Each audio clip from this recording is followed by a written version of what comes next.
On parle beaucoup de l'extraordinaire puissance des entreprises qui ont envahi le quotidien des hommes sur toute la planète, les GAFA.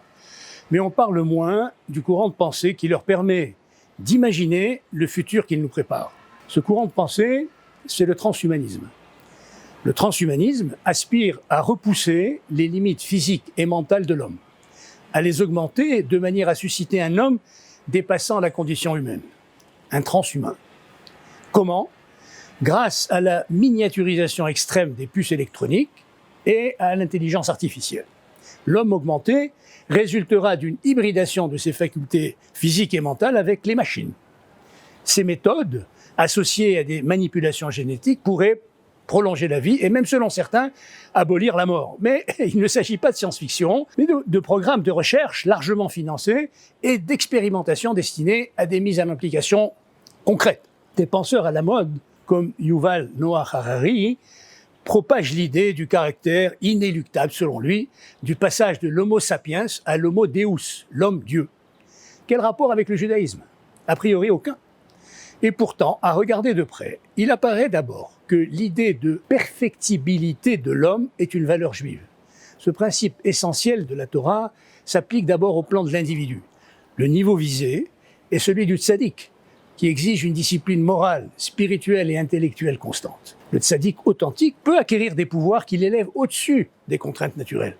Au-delà de l'individu, la vision juive de l'histoire est imprégnée par l'idée d'une condition humaine radicalement modifiée par la venue du Messie, qui ouvrira une période de changement profond de l'homme et de la nature. Et après la période messianique viendra un temps où la mort elle-même disparaîtra. Cela ressemble aux aspirations transhumanistes, n'est-ce pas ?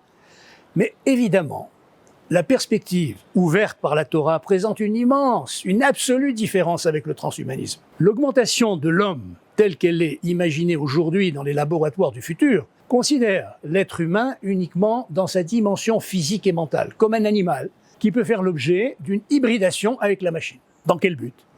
Lui donner plus de puissance, plus de capacité de domination. Certains transhumanistes imaginent une race de maîtres hybrides, des hommes-machines, dominant une humanité restée au stade humain. Bref, en vérité, rien de nouveau sous le soleil. Ce que veut le transhumanisme, c'est perpétuer ce qui, depuis le début de la création, a suscité le malheur de l'humanité, la loi du plus fort.